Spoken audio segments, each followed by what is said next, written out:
Kulikuwa na siku mbaya kazini Simba juzi ilipogonga saa 12 kamili jioni. Mashabiki wao hawakuamini walichokiona kwa macho yao. Kuanzia wale ambao walikuwa uwanjani katika majukwaa mbalimbali hadi waliokuwa wanafuatilia pambano dhidi ya Petro wakiwa majumbani na katika sehemu za starehe. Mnyama aliondoka uwanjani akiwa ameloa bao moja na kuivuruga kabisa ile kauli yao maarufu ya michuano wa CAF kwa Mkapa hatoki mtu. Petro waliondoka zao uwanjani salama, wakifika hotelini wakaoga, wakala chakula na usiku, na baadaye wakaenda zao uwanjani uwanja wa ndege kurudi nyumbani. Nyuma yake waliacha vikundi vya mashabiki wakiwa nje ya uwanja vikilaumu kila kitu. Hata mtandaoni mashabiki walilaumu kila kitu. Tuanzie wapi? Tuanzie kwa namna ambavyo kocha Pantev alivyopanga kikosi chake. Kuna hadi mashabiki wanataka waondoke kikosini kwa sababu alikipanga kikosi chake bila ya kuanzisha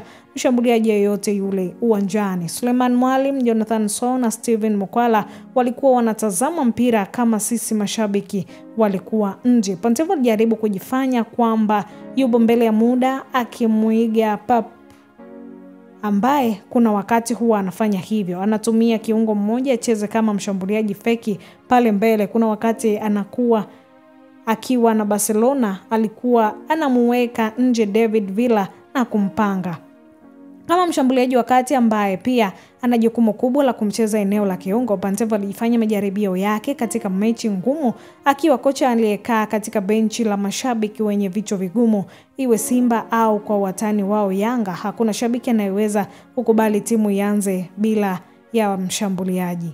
Kitu pekee ambacho kinaweza kukuokoa ni mabao. Ni kweli sisi wengine tumeelewa kwamba unapofanya hivyo unakuwa na lengo la kudhibiti eneo la kiungo, lakini pia katika timu muhimu kunatengeneza nafasi nyingi ya kufunga na yoyote uwanjani anaweza kufunga.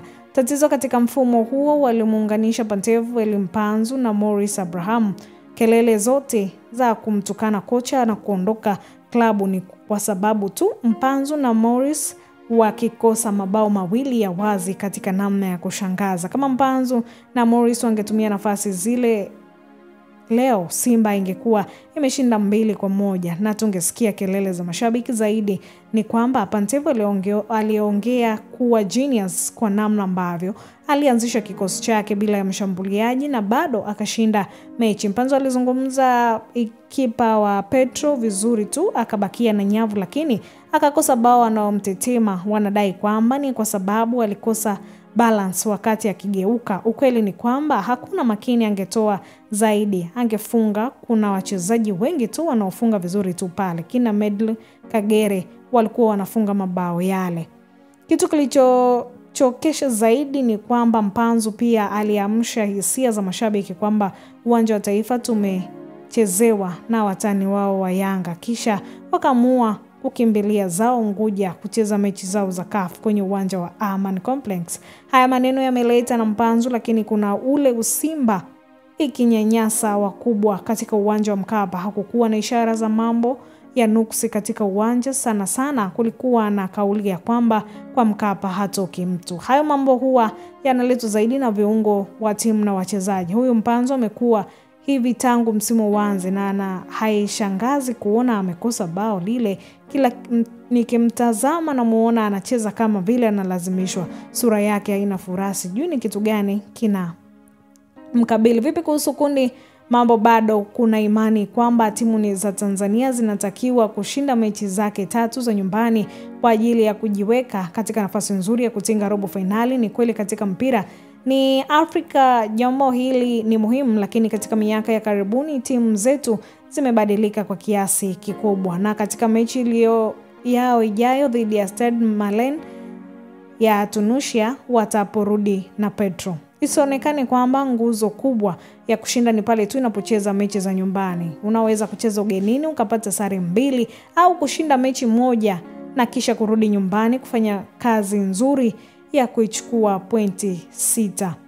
Sioni kama Simba wanacheza vibaya sana, na kama ukiniuliza kwa nini hawakushinda juzi, basi moja kwa moja nitakupeleka zaidi lawama zangu kwa upotevu wa nafasi. Na bahati mbaya zaidi kwa Simba ni kwamba hata bao lililofungwa linatokana na mpira ulioguswa na beki wakati wa Simba na kupoteza Maboya Suleiman.